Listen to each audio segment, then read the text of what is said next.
But now we are talking about general price level, not regarding a single commodity or a single factor. Now we are talking about a general price, मतलब कि market में if there is a problem of inflation that is continuously rising the prices or deflation that is continuously declining the prices. This is the problem of general price level. For example आपको आप लोगों को पता ही है कि continuously prices are rising, so inflation problem is going on in our economy. The next topic is role of government, means से government budget. Government budget जैसे बेटे आप लोग अपने घर में अपनी इनकम एंड एक्सपेंडिचर को देख के अपना बजट बनाते हो, the same government is also making the government budget related to income and expenditure of the government. For this purpose, government is always making fiscal policy, the fiscal policy which is related to income and expenditure of the government, that how much money government can collect through taxes and non-taxes like fees, fines, and how much money government has to expand on the social welfare or productive works both. The next topic is exchange rate and balance of payment. Exchange rate, a very important topic of the economy, क्योंकि बेटा हम लोग export import करते हैं. जब भी हम लोग एक्सपोर्ट इम्पोर्ट करते हैं, for the payment of this export and import definitely we need foreign currency.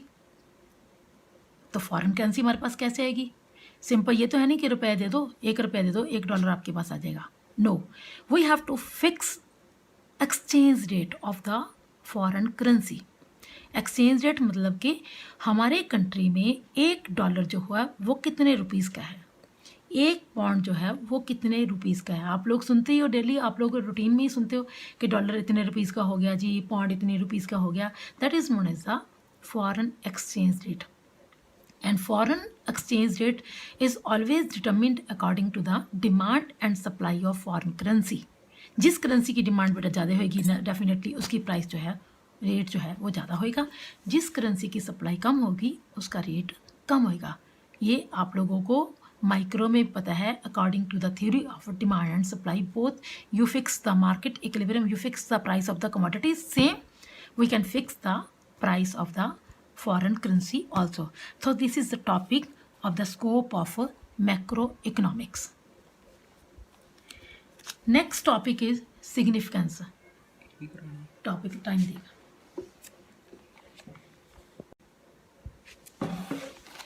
And after the scope of the macroeconomics, now we are on the topic significance of macroeconomics, मतलब कि importance of macroeconomics. As we know, macroeconomics deals with the whole. So naturally, it is significant for the whole economy. It is significant for the whole economic activities. ठीक है, तो इसमें हम लोग significance में हमारे पास कुछ points हैं बेटे. The very first is description of economy. It describes the economy. It estimates the national income.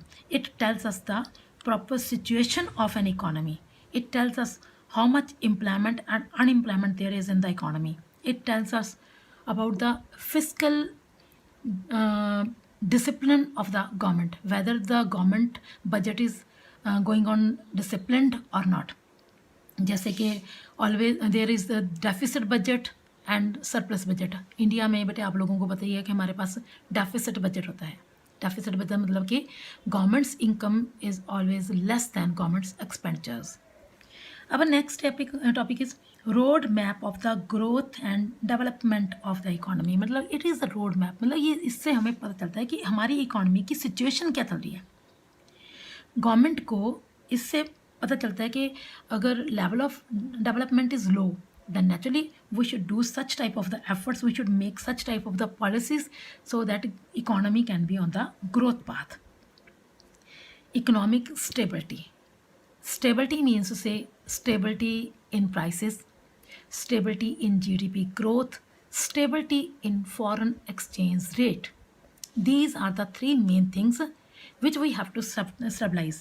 And from macroeconomics we can come to know our situation regarding the stability, whether there is an inflation problem or deflation problem, foreign exchange rate is increasing or stagnant, कैसी problem है. मतलब ये हमें macro economics की help से ही पता चलता है कि because it deals with the whole.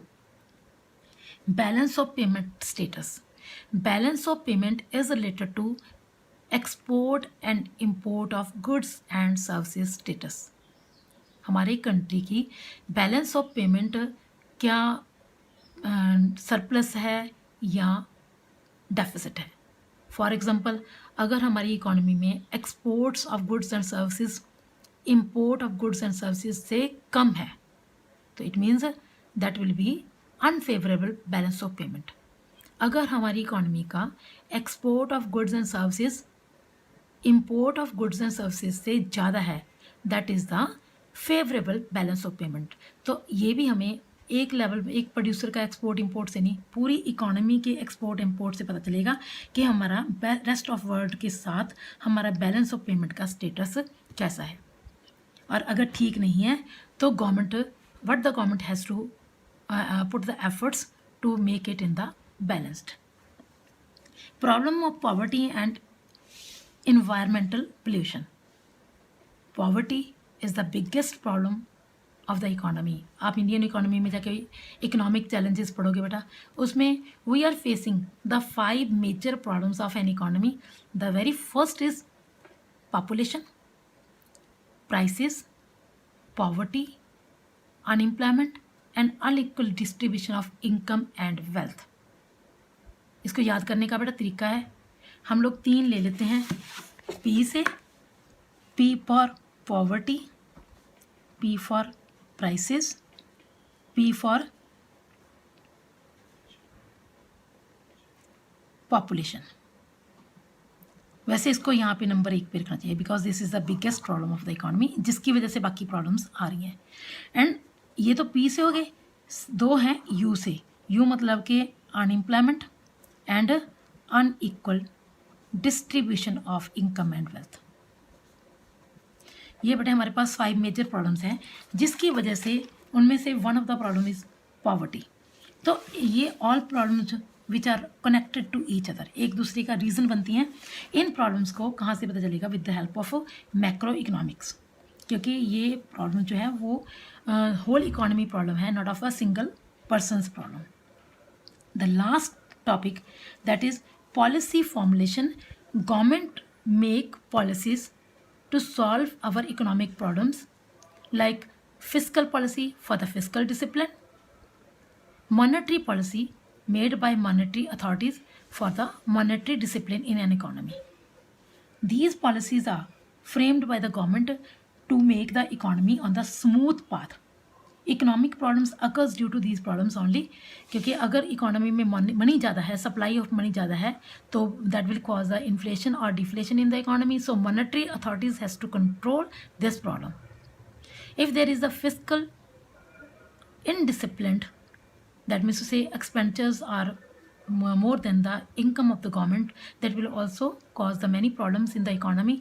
तो गवर्नमेंट जो है that always do the works of the social welfare, तो इसके लिए गवर्नमेंट को अपने पास फिस्कल डिसिप्लिन की बहुत ज़रूरत है। So fiscal policy is made by government for this purpose. तो इस तरीके से बेटा this is our chapter, the very first chapter of introduction of macroeconomics, and these are the basic concepts which are related to macroeconomics. You should go through this chapter properly.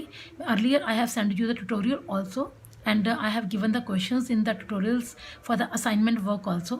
So complete your assignment work as soon as possible and read out these chapters.